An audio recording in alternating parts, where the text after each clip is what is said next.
10장 17절에서 31절 말씀입니다. 교독하겠습니다. 예수께서 길에 나가실새 한 사람이 달려와서 꿇어 앉아 묻자오되 선한 선생님이여 내가 무엇을 하여야 영생을 얻으리이까?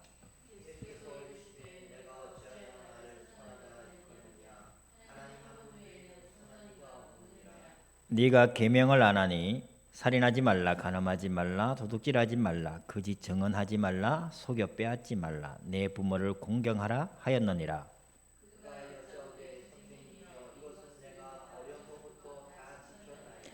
예수께서 그를 보시고 사랑하사 이르시되 내게 아직도 한 가지 부족한 것이 있으니 가서 내게 있는 것을 다 팔아 가난한 자들에게 주라. 그리하면 하늘에서 보화가 내게 있으리라. 그리고 와서 나를 따르라 하시니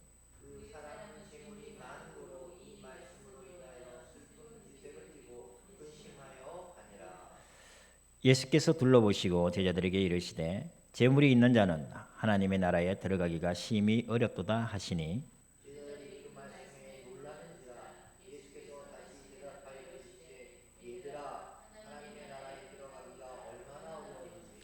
낙타가 바늘기로 나가는 것이 부자가 하나님의 나라에 들어가는 것보다 쉬우니라 하시니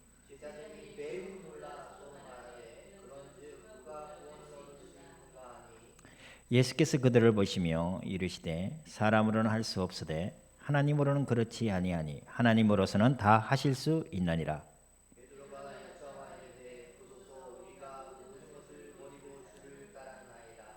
예수께서 이르시되 내가 진실로 너희에게 이르노니 나와 복음을 위하여 집이나 형제나 자매나 어머니나 아버지나 자식이나 전터를 벌인 자는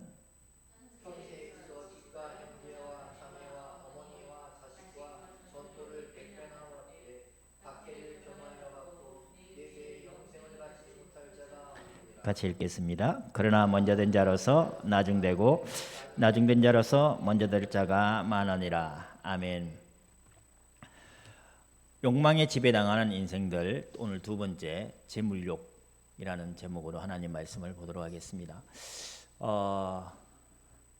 지난주 우리 음욕에 관해서 얘기를 했습니다. 가정은 하나님께서 창조하신 그 창조의 완성이다. 한자를 들어서 제가 말씀을 드렸었습니다. 하나님께서 가장 복되게 축복하신 그 가정은 하나님의 나라이며 하나님의 교회였습니다. 그래서 그 복된 그 가정이 온전히 하나님의 축복을 누려야 될 터인데 그 가정을 파괴시키는 그 욕망이 음욕이고 가정을 파괴시키는 여러 가지 욕망들 중에 음욕을 얘기하는 것입니다. 예. 그 음욕은 우리가 범죄함으로 말미암아 우리 속에 들어온 욕망인 것이죠. 원래의 원형적인 가정의 그 축복을 우리가 누리기 위하여 지난주에 우리가 서로 섬김과 그리고 우리가 종된 삶을 살면서 우리 가정을 온전히 가정천국을 만들어가기 위해서 도전하자고 했고, 그러기 위해서 인본주의적인 인위적인 우리 인간의 노력이 아닌 우리 각자가 남편과 아내가 그리고 자식이 여호와와 연합함으로 그것을 이룰 수 있을 것이다 라고 말씀을 드렸었습니다. 제가 믿는 신앙입니다. 내가 하나님 앞에 올바로 연합되어질 때 아내가 하나님 앞에 올바로 연합되어지고 자식이 하나님과 올바로 연합되어질 때 우리는 태초 에덴에서 누렸던 아담의 그 완전한 축복을 누리는 가정이 되어질 것입니다.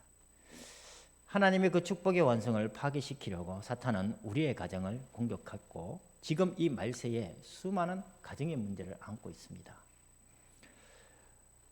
서로 사랑하여 결혼했지만 그 결혼 생활이 오래가지 않고 단기간에 이혼을 하는 연예인들을 보게 되고 또 일반인들도 이제 많은 가정이 파괴되어져 가고 있지 않습니까? 나이 들어서 할아버지 할머니가 됐는데 황혼이혼이하고 뭐 절혼이라기도 하고 그런 단어가 이제 우리 이 사회에 퍼져버렸습니다. 목회자 중에도 사모님과 이혼하는 가정도 있고 장로들 중에도 그렇게 그 가정이 파괴되어져 언제나 하나님의 그 축복을 누리지 못하고 위선적인 삶을 살아가는 우리는 또 합리화시킵니다. 지금 우리가 얘기하는 그 음욕과 재물욕과 권력욕은 남의 얘기가 아니라 사실은 우리 속에 잠재져 있는 욕망들입니다. 그것을 우리가 가만히 잘 봤으면 좋겠고요. 내가 다른 사람들과 다른 가정을 파괴시키지 않고 그러한 음란한 짓을 하지 않았기 때문에 나는 거기에서 자유롭다는 이야기가 결코 아닐 것입니다. 우리 속에는 늘 그러한 마음들이 자리 잡고 있습니다. 주님의 말씀을 비로소 볼 때에 우리 마음속에 생각 그 자체만으로도 우리는 완전한 삶이 아닌 것이잖아요. 그래서 우리가 늘 오늘 이 말씀을 보면서 우리를 돌아보는 지혜가 있길 바라고 이것이 누군가를 삿대질하고 정죄하는 말씀이 되어지지 않기를 간절히 바랍니다. 오늘은 재물욕에 관한 말씀을 드리려고 합니다. 사실 이 재물욕은 재물에 대한 욕망이지만 하나님께서는 우리를 가난하게 창조하지 않으셨어요. 우리는 하나님 나라 백성입니다. 하나님은 어떤 분이십니까? 온 우주의 창조자 되시고 온 우주를 다스리시는 분이시고 온 우주의 모든 것들이 하나님의 것입니다. 맞습니까? 그런 하나님께서 우리에게 그 축복을 주셨어요. 그 축복을 주셨어요. 결코 가난한 것이 축복이고 부한 것이 저주고 죄악이고 이런 의미가 아닌 것입니다. 그런데 재물욕했습니다. 욕망을 얘기하는 것입니다. 탐욕을 얘기하는 것입니다. 오늘 그 이야기를 좀 하려고 합니다. 먼저 본문에 나와 한 사람, 예수께서 길에 나가실 때 한 사람이 달려와서 이름도 없습니다. 누가복음에는 이 사람이 관리라고 되어져 있습니다. 마태복음에는 이 사람이 청년이라고 되어져 있습니다. 그러니까 젊고 부유하고 관리입니다. 어쩌면 지금 우리 시대에 얘기하면 금수저일지도 모르겠습니다. 아마 그럴 것 같아요. 직업이 세습되어지던 그 당시에 젊은이로서 관리가 되어지고 부유하다면 분명히 이 금수저일 확률이 굉장히 높습니다. 태어나 보니 돈 많은 아버지가 있었고 태어나 보니 권력가의 아버지였습니다. 그래서 자기는 그러한 삶을 지금 살아가고 있는 것입니다. 그래서 한번 가만히 한번 보십시다. 근데 저는 이 사람에게 굉장히 마음이 가요. 왜 마음이 가냐면 좀 색다르게 본문에서는 표현을 했어요. 보니까 한 사람이 달려와서 이랬어요. 이 달려오다는 이 단어를 성경에 찾기가 참 힘듭니다. 자주 쓰지 않습니다. 감이 오시죠? 주님 앞에 그냥 우연히 지나치다가 만난 것도 아니고 주님과 논쟁하려고 일부러 찾아온 것도 아닙니다. 뭔가를 자기 인생의 답을 찾기 위하여 열정을 갖고 지금 주님 앞에 나온 모습입니다. 우리가 이렇게 주님 앞에 열정을 갖고 나왔으면 좋겠습니다. 이 한 사람이 달려왔어요. 그리고 그는 꿇어 앉아 했어요. 이 단어도 쉽게 성경에서 찾을 수 없는 단어입니다. 꿇어 앉아. 다시 한번 말씀드립니다. 이 사람은 청년이고 부유하고 관리입니다. 가진 거 다 가졌어요. 근데 예수님은 그 당시에 아무것도 없는 사람이에요. 예수님을 따르는 사람들은 바리새인의 이야기로 빌어서 본다면 죄인이 따르고 세리가 따르고 죄 많은 여자들이 따라다닙니다. 막달라 마리아 같이 귀신 들렸던 사람이 따라다니고 이방인들이 따라다니고 손가락질 받던 세리들이 예수님을 추종하며 따라다닙니다.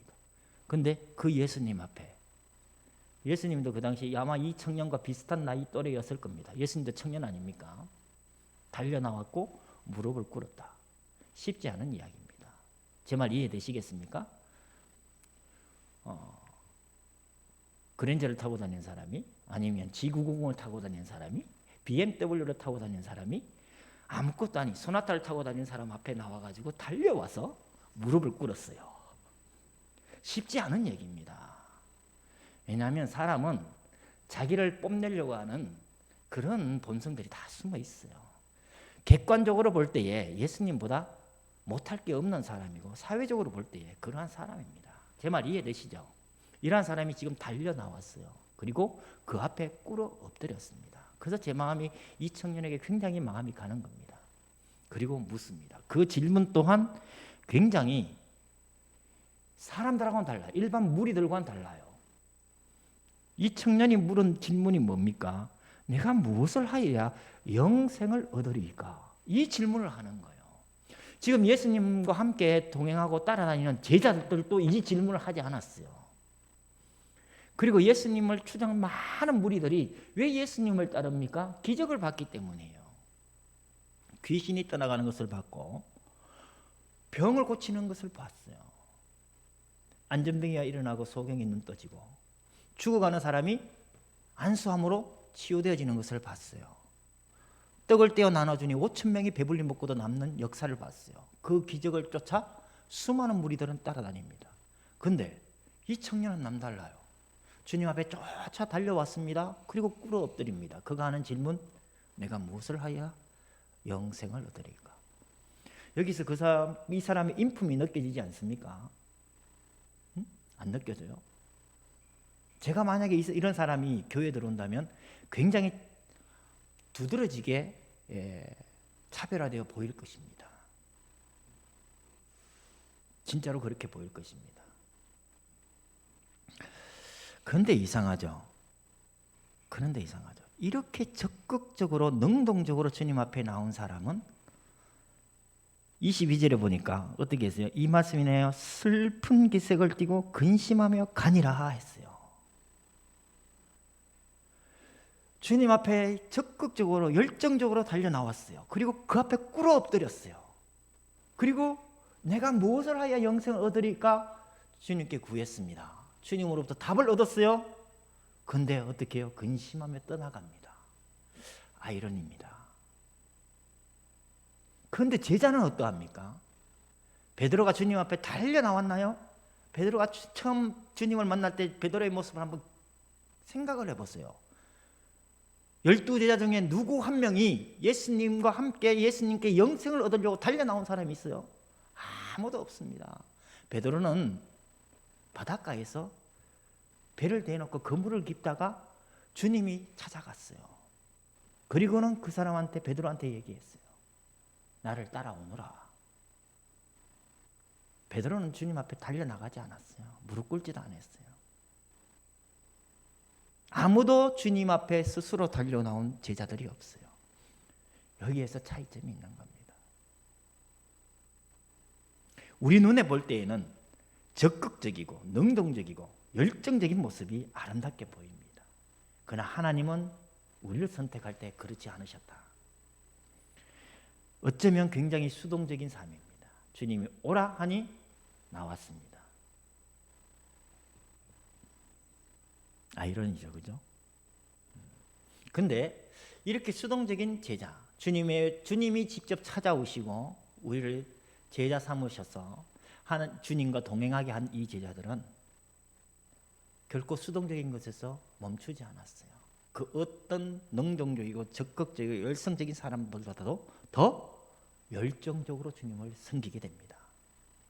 베드로의 마지막은 주님과 같이 십자가에 못 박힐 수 없다. 이래서 그는 십자가에 거꾸로 매달려 죽음을 선택했습니다. 가장 수동적이었던 사람이 가장 적극적으로 열정적으로 주님을 고백합니다. 제자는 바로 이러한 겁니다. 나의 뜻과 관계없이 주님이 선택하셔서 그렇게 세워가시는 겁니다. 지금 우리가 볼 때에 세상 사람들과 비교해서 볼 때에 별 볼 일 없고 내세울 만한 것 없고 열정적이지 않고 굉장히 소극적이라 할지라도 그가 하나님이 선택한 자라면 우리는 근심하며 떠나가는 이 부자 청년의 삶이 아니라 베드로와 같은 삶을 그 결말을 우리가 누리게 될 줄로 믿습니다. 우리 여기서 하나 차이점을 짚고 넘어갔으면 좋겠습니다. 그다음 이제 본문으로 넘어가십시다. 제가 전하고자 하는 이야기. 그럼 내가 무엇을 하여야 영생을 얻으리까? 이 질문은 굉장히 중요한 질문이고 그리고 우리는 이 질문을 주님 앞에 던져야 될 그리고 답을 얻어야 될 제자들이 분명합니다. 그런데 여기서 한번 가만히 생각을 해보십시다. 우리가 아는 성경적인 상식, 지식으로 우리가 가지고 있는 지식으로 한번 생각을 해봅시다. 내가 무엇을 해야 영생을 얻습니까? 우리가 무엇을 해야 영생을 얻습니까? 우리의 구원은 오직 믿음입니다. 맞습니까? 우리가 하나님이 인정할 만한 어떤 선행, 공로, 그것 때문에 구원받는 게 아닙니다. 그것 때문에 영생을 얻는 게 아닙니다. 주는 그리스도십니다. 오직 예수만이 나의 유일한 구원자이십니다. 이것을 우리가 믿고 시인하여 주를 영접할 때 우리는 영생을 얻게 되고 하나님의 자녀가 되는 것입니다. 맞습니까?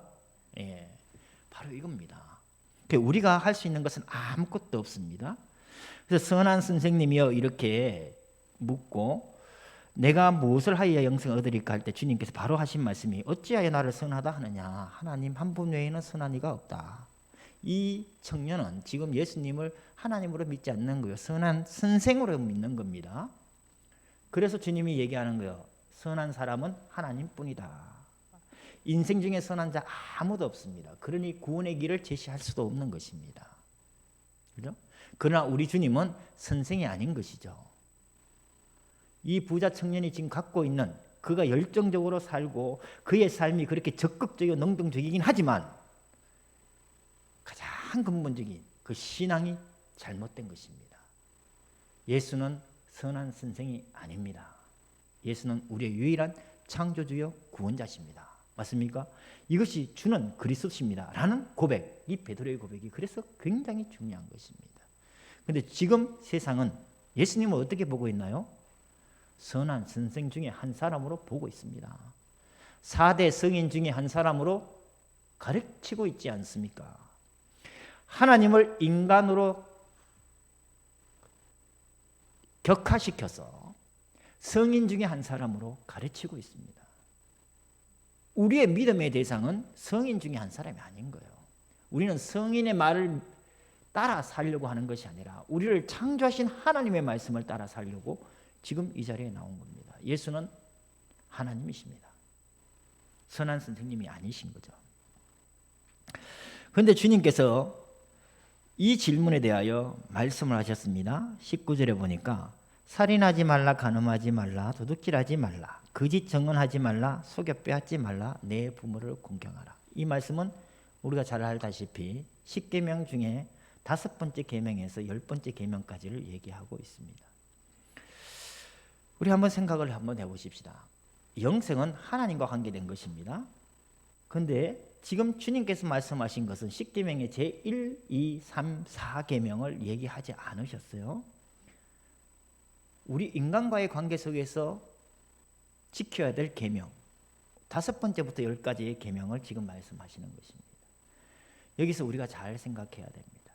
우리가 하나님을 섬긴다는 것과 사람을 사랑한다는 것이 별개의 것이 결코 아니다는 사실입니다. 결코 아닙니다.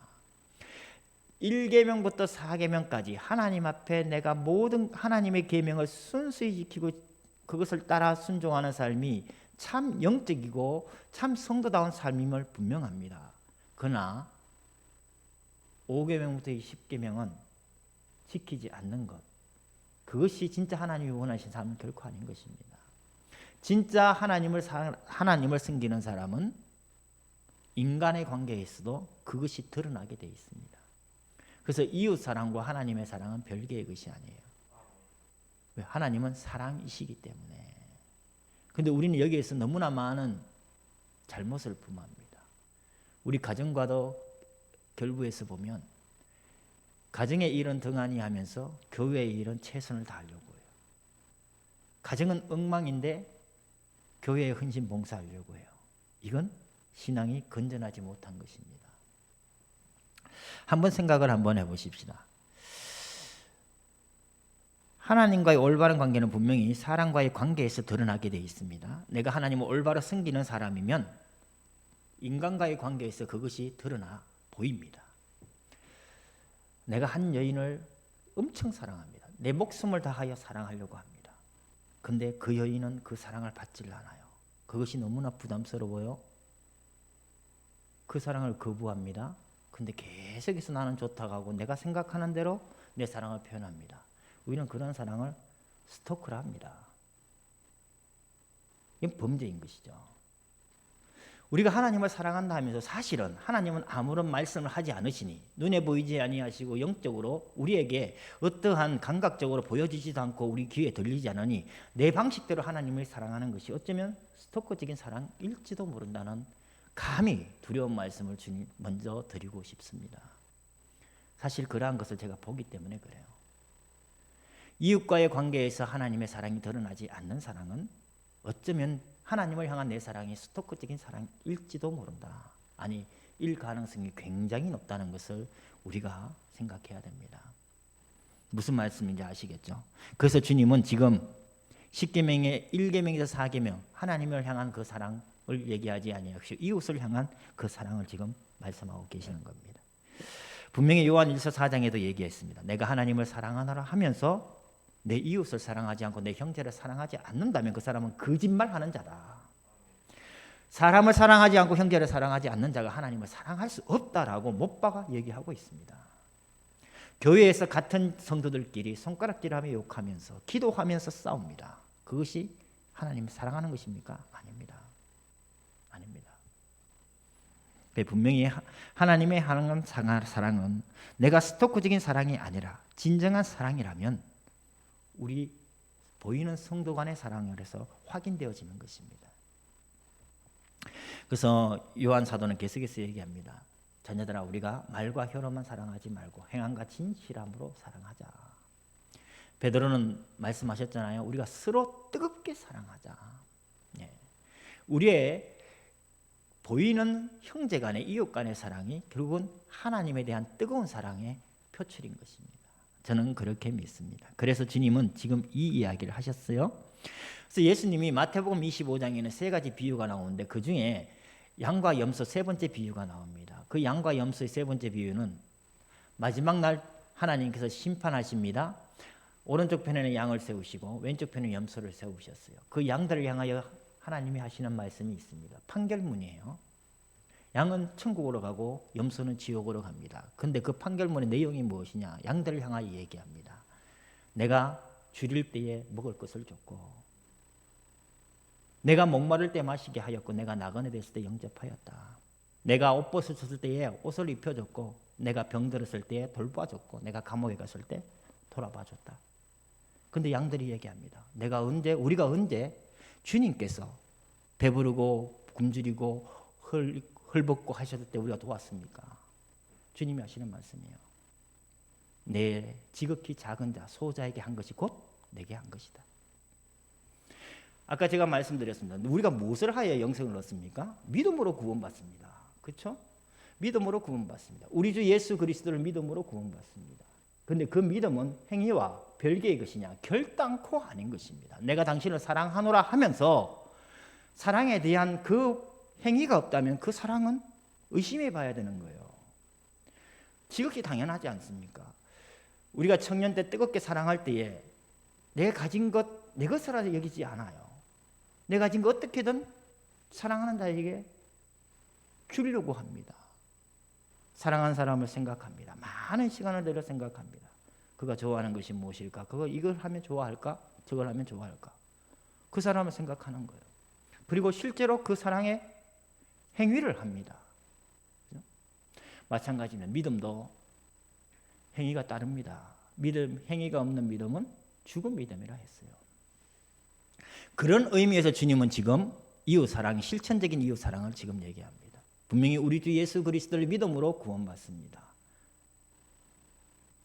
그 믿음이 실천적으로 우리 이웃들에게 행해지고 그 이웃을 향한 사랑의 행위가 결국은 하나님의 사랑에 대한 행위인 것이죠. 여기서 그러면 우리가 생각할 수 있습니다. 주님께서 이렇게 말씀하셨어요. 이렇게 이제 계명을 지키라, 10계명을 지키라고 얘기하니까 청년이 20절에 보니까 그가 여짜오다 선생님이요 이것은 내가 어려서부터 다 지켰나이다. 저는 주님께서 이 말씀하셨을 때 이렇게 이 부자 청년처럼 답하기는 좀 곤란하다. 제 행위를 볼 때에. 근데 이 청년은 거짓말하지 않았을 것 같아요. 여기서 제가 이 청년의 마음에 닿는다는 거예요. 어려서부터 다시 한번 생각합시다. 좋은 집안에 태어났고 모든 것을 다 가졌어요. 세상 권력도 어느 정도 지위도 유지하고 있고 부도 가지고 있습니다. 이러한 사람이 여자들이 안 꼬일까요? 뭐요? 요즘도 많은 여자들이 조건이 되면 꼬이는데 이 당시에도 안 꼬였을까요? 근데 이것을 지키기 위해서 이 청년은 얼마나 이 말씀을 절대적으로 믿고 자기의 욕망을 억제하며 살았지 않겠습니까? 그의 삶이 경건한 삶이었지 않겠습니까? 그 주님 앞에 지금 이 모든 계명을 다 지켰다라고 얘기할 정도로 자기는 그런 욕망과 싸웠음을 우리는 조금 상상해 볼 수 있지 않습니까? 저도 부모가 있고 또 자식이 있습니다. 자식들의 입장으로 제 부모님한테 부모를 공경하라는 이 5번째 계명을 주님 앞에 난 지켰습니다라고 얘기하기에는 마음에 걸리는 게 너무 많아요. 부모 말씀에 절대적으로 순종했느냐? 전 그러지 않은 것들이 지금도 많이 생각나요. 그런데 이 청년은 지금 예수님 앞에 다 지켰다고 어려서부터. 저는 이 말이 거짓이 아니라고 생각되어집니다. 그만큼 최선을 다하여 이 말씀을 지키려고 노력했고 그렇게 살았습니다. 그래서 유대인들은 이러한 사람들을 하시딤이라 부릅니다. 경건한 자. 어려서부터 주의 말씀을 묵상하며 주의 말씀을 실천하는 데 열심을 다했습니다. 아름답지 않나요? 지금 유대 랍비들이 있죠. 유대 랍비들과 생활했던 분들이 얘기합니다. 굉장히 다시 또 만나고 싶은 인품적으로도 훌륭하고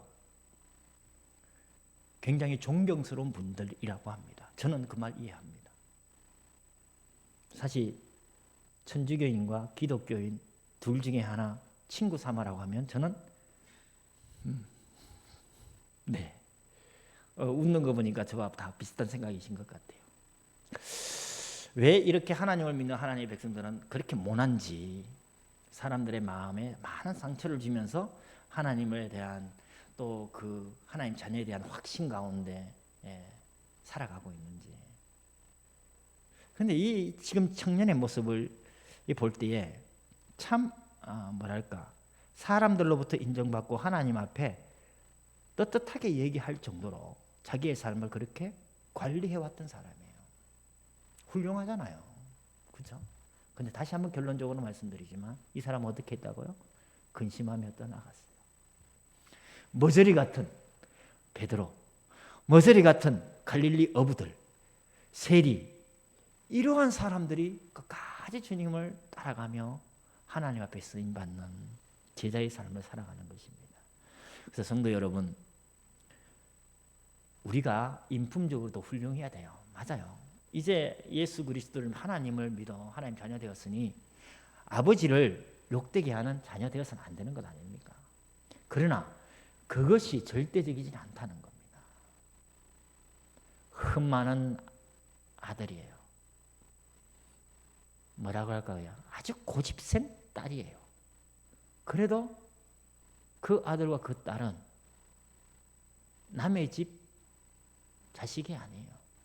203동 아저씨의 아들이 아니고 딸이 아니에요. 바로 내 아들이고 내 딸이에요. 하나님과의 관계에서 바로 이겁니다. 하나님은 우리를 그렇게 자녀 삼으셨어요. 이렇게 뛰어난 사람. 그죠? 그래서 고린도전서 1장에서 주님이 말씀하신 대로 세상에서 미련한 사람, 세상에서 약한 사람, 멸시받고 없는 사람, 우리를 하나님이 선택하여 하나님 자녀 삼으시고 세상에서 똑똑하다고 하는 지혜 있고 힘 있다고 하는 사람들, 있는 사람들, 그 사람들을 부끄럽게 하려 하신다 하셨어요.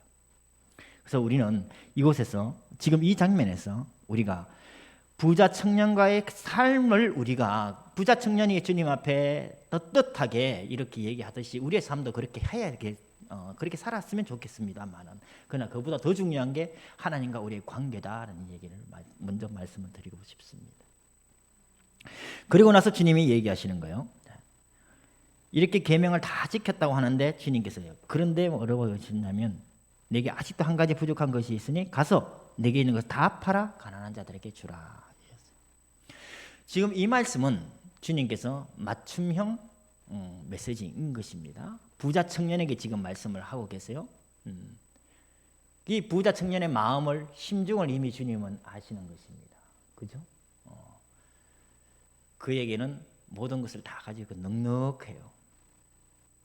그래서 자기가 가지고 있는 이 모든 것들을 가지고 사람들 앞에 인정받기도 하고 또 하나님 앞에 떳떳하게 자랑할 만큼 할 수 있을 만큼 율법도 지켜나갑니다.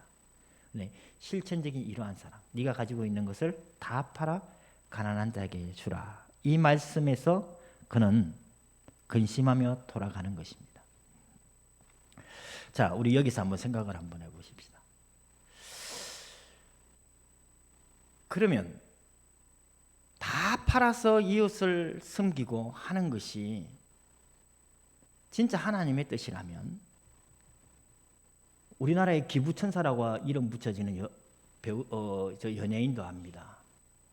많은 것, 자기가 있는 것을 다 팔아서 기부합니다. 제가 듣기에 수억을 기부를 한다고 합니다. 또 세계적인 갑부 또한 자기 가난하게 살면서 그냥 보통스럽게 살면서 호화저택 이런 거 안 하면서 자기 있는 전 재산을 팔아서 기부를 한다고 합니다. 그럼 그러한 사람들의 기부와 지금 주님이 말씀하시는 이 기부는 같은 의미인가요? 그렇지 않습니다. 우리가 기부한다는 것, 우리가 선한 사람, 선한 일을 한다는 것, 가난한 사람들에게 우리의 소유를 들여서 그들을 섬긴다는 것은 무슨 의미입니까? 첫 번째는 분명하고 확실한 것은 욥의 고백에서 우리가 답을 찾을 수가 있어요. 욥이 이렇게 얘기합니다. 욥은 동양에서 거부라고 합니다. 하나님께서 어마어마하게 그에게 복을 주셨어요. 근데 욥이 뭐라고 고백을 하냐면 내가 모태에서 알몸으로 나왔은즉 알몸이 그리로 돌아간다. 맞잖아요. 우리가 뭘 가지고 주님 앞에 돌아갑니까? 우리 알몸으로 나왔으니 그냥 알몸으로 가는 거예요. 아무것도 이 세상에서 가지고 가는 거 없습니다. 주신 이도 여호와시요 거둔 이도 여호와시니 여호와 이름이 찬송받을지로다 고백합니다. 우리의 재산, 우리가 가지고 있는 이것은 내 힘으로 내 노력으로 내가 쟁취하여 나의 능력으로 얻었다.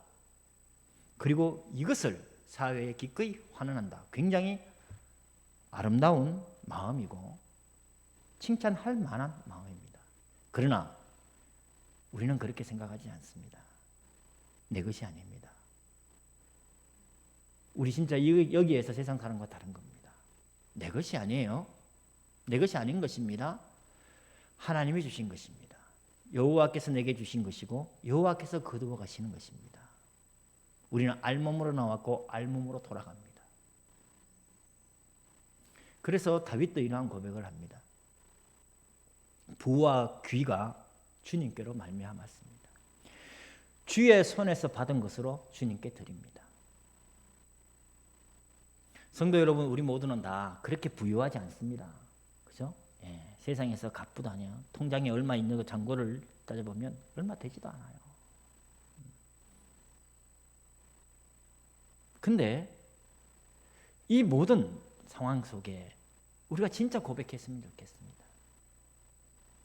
내가 아둥바둥 열심히 살아서 아침부터 저녁까지 열심히 일해서 흩은 짓 하지 아니하고 알뜰하게 살아서 내가 이만큼 모았다. 물론 우리 노력이 필요하지요. 그러나 그 모든 일에 하나님께서 우리에게 주셨다는 이 고백이 사실적으로 되어지길 바랍니다. 하나님이 주지 아니하신다면 우리는 아무것도 아닌 거예요. 우리가 뭘 가질 수 있나? 만약에 많은 것을 가졌다고 할지라도 우리 코 3분만 막아놓으면 우리는 이 세상 사람이 아니에요. 우리의 심장 1분만 뛰지 않게 한다면 우리는 이 세상 사람 아닌 겁니다. 우리가 건강하게 이 세상에서 살아갈 수 있도록 숨쉬며 살아갈 수 있도록 건강하게 살아갈 수 있도록 하나님께서 우리를 이렇게 인도하셨을 뿐만 아니라 수많은 사건 사고 중에 지난 코로나로 얼마나 많은 사람들이 죽었습니까? 얼마나 비참한 그 죽음을 우리가 받지 않습니까? 이태원에서 일어났던 그 참사도 남의 이야기가 아닌 거잖아요. 우리 인생에는 수많은 사건 사고가 날마다 연일 터집니다. 그 속에서 하나님께서 우리의 생명을 보존해 주셨고 또 이 세상에 살아갈 수 있도록 하나님께서 지금 우리에게 주고 계시는 것입니다. 저는 그것을 믿습니다. 첫 번째, 우리가 나의 모든 것을 팔아 드려라 가난한 자들을 섬겨라는 이 말씀에 순종할 수 있는 첫 번째 이유가 이것이 내 것이 아니라 주님의 것이기 때문에 말씀대로 순종할 수 있었으면 좋겠습니다. 우리는 그 생각이 참 중요한 것이고, 또 세상에 선한 삶, 기부하고 자선 사업하는 사람과 분명히 다른 점은 우리의 이러한 삶이 우리의 이름을 드러내는 것이 아니라 하나님의 이름을, 하나님의 영광을 위하여 사용되어진다는 것입니다. 여기에서 분명한 차이가 있는 겁니다. 지금 이 세상에서는 그것이 그것 같고 비슷해 보이지만 하늘나라에서는 분명히 다릅니다. 그래서 주님이 얘기하셨어요. 가난한 자들이 주라, 그리하면 하늘에서 보화가 내게 있으리라 말씀하셨잖아요. 그죠? 네, 하늘 보화가 우리에게 있습니다. 자, 그리고 나서 나를 따르라 하셨어요. 그리고 나서 나를 따르라 하셨어요.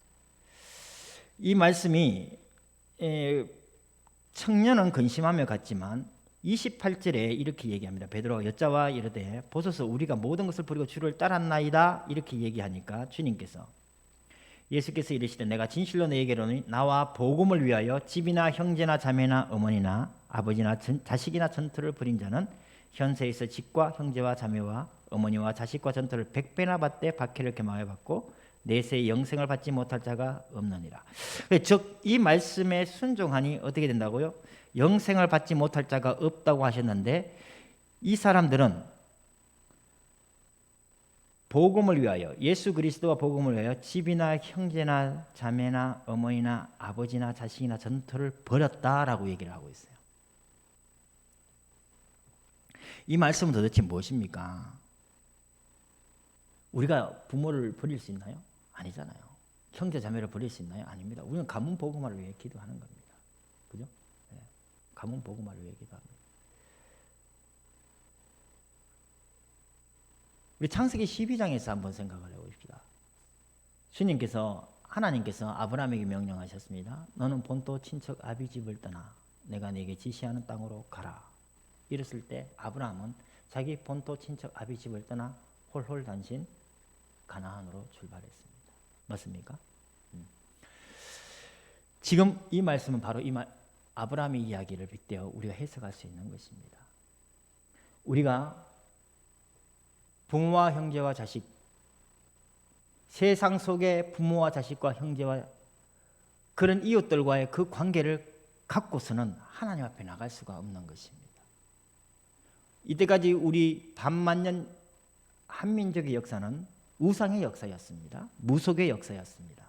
조상 신을 섬기는 역사였어요. 내 아버지, 내 부모를 인정하면서 하나님을 섬길 수는 없는 것입니다. 제 말 무슨 말인지 아시겠죠? 우리가 세상에 이러한 가치, 이러한 관습 속에서 얽매여서는 온전히 하나님 앞에 하나님의 나라를 위하여 살아갈 수가 없는 것입니다. 그래서 그들을 버린다고 얘기를 한 겁니다. 그래서 우리나라에 처음에 천주교가 들어왔을 때, 지금 천주교는 그 교리가 바뀌었어요. 그때는 우상을 숭배할 수 없었습니다. 제사하는 것이 우상 숭배라고 얘기했습니다. 지금은 천주교는 제사를 허용하고 있습니다. 그때 많은 천주교인들은 목배임을 당해 죽었습니다. 자기 아버지, 어머니, 형제로부터 버림당했습니다. 근데 그들의 이러한 삶, 그죠? 세상과 하나님과 병립하여 우리가 섬길 수는 없는 것입니다. 진짜 우리 가정, 진짜 우리 아버지, 어머니를 사랑한다면 우리는 하나님 말씀에 절대적으로 순종하고, 우리를 창조하신 분은 하나님뿐이요, 우리를 구원하신 분도 예수님뿐이니 우리는 그분의 말씀을 따라 제사할 수 없고 기일을 섬길 수가 없는 것입니다. 무슨 말씀인지 아시겠죠? 육체적인 관계를 끊으라는 게 아니에요. 영적인 그 관계를 온전히 하나님과 우리가 회복하기 위해 어쩔 수 없는 것입니다. 내 사랑하는 형제들로부터 핍박을 받게 되는 거예요.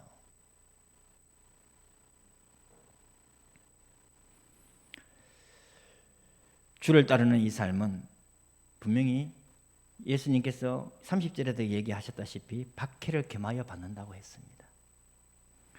그리고 주님께서 30절에 보면 현세에서 집과 형제와 자매와 어머니와 자식과 전토를 100배나 받되 했어요.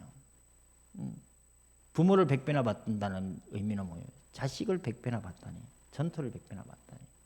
이건 우리 교회 안에서 아버지 하나님을 아버지로 섬기는 한 형제요 한 자매된 우리가 부모요 자식이요 형제고 자매인 것입니다. 이러한 축복을, 온전한 축복을 우리 교회에서 이러한 하나님의 나라를 이 땅 위에서 누린다는 겁니다. 그들이 승승장구하고 만사의 태평천하를 누리는 게 아니에요. 박해를 겸하여 받는다고 했어요. 그죠? 늘 우리는 이 마음을 잡아요. 왜냐하면 세상은 예수님을 싫어하고 또 이 말씀을 싫어합니다. 이 말씀을 대적합니다. 그러니 이 말씀대로 살아가려고 하는 하나님의 백성들은 박해를 겸하여 받을 수밖에 없는 것이지요.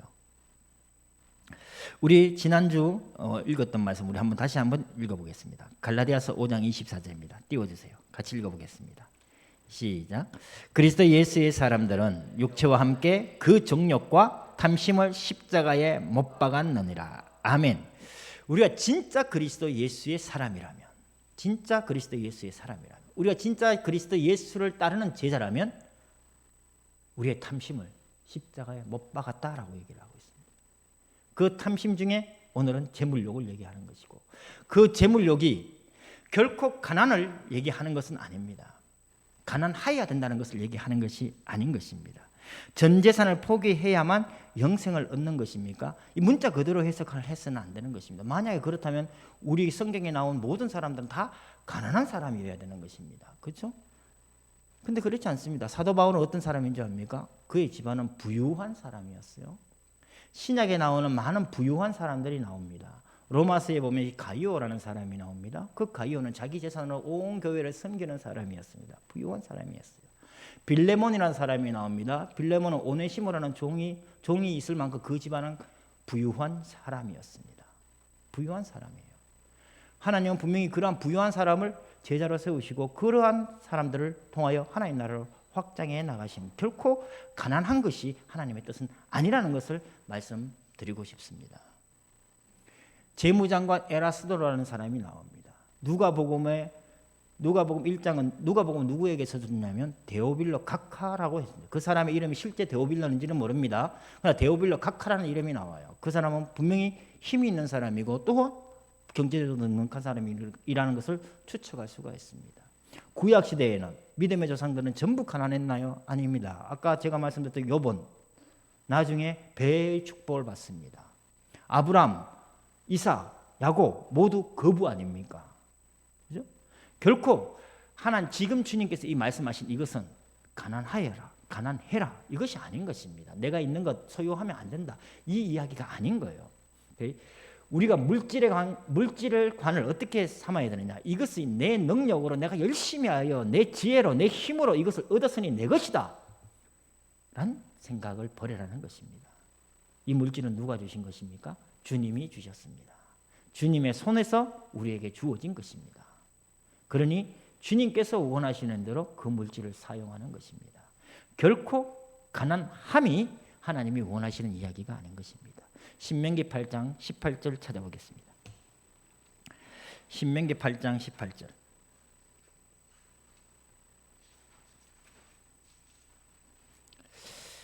구약 성경 275쪽 275쪽입니다. 같이 읽어보겠습니다. 시작. 네 하나님 여호와를 기억하라. 그가 내게 재물 얻을 능력을 주셨습니다. 이같이 하심은 내 조상들에게 맹세하신 언약을 오늘같이 이루려 하심이니라. 아멘. 네 하나님 여호와를 기억하라. 그가 내게 재물 얻을 능력을 주셨습니다. 오늘 이 신명기 8장 18절의 말씀과 오늘 본문의 말씀이 상충되어지는 말씀인가요? 결코 아닌 것입니다. 결코 아닙니다. 하나님이 우리에게 재물 얻을 능력을 주셨다 하셨어요. 그죠? 부유하게 하신다는 얘기 아닙니까? 실제로 물질을 하나님이 주신다는 얘기입니다. 이걸 굳이 영적으로만 해석하여서 세상 물질과는 반대되는 이야기, 다른 이야기처럼 만들어서는 안 되는 것입니다. 주님은 분명히 재물 얻을 능력을 주신다고 하셨어요.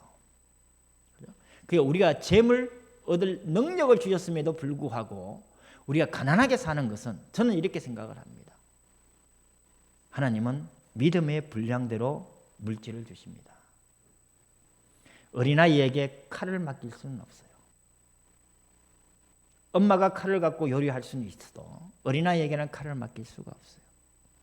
우리의 믿음이 장성하여 이 물질을 나의 욕망을 채우기 위한 욕망의 수단으로 사용하지 아니하고 탐심의 수단으로 사용하지 아니하고 하나님의 나라를 위하여 기꺼이 드릴 수 있는 청지기적 경제관을 갖고 있다면 주님은 재물 얻을 능력을 주셨느니라 이 말씀대로 우리에게 부어주실 줄로 저는 믿습니다.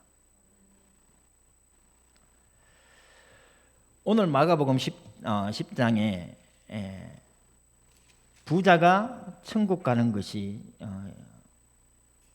24절 25절입니다. 얘들아 하나님의 나라에 들어가기 얼마나 어려운지 낙타가 바늘기로 나가는 것이 부자가 하나님의 나라에 들어가는 것보다 쉬우니라. 낙타가 바늘기로 나가는 것이 부자가 하나님의 나라에 들어가는 것보다 쉬우니라. 삼성그룹의 이병철 회장 아시죠?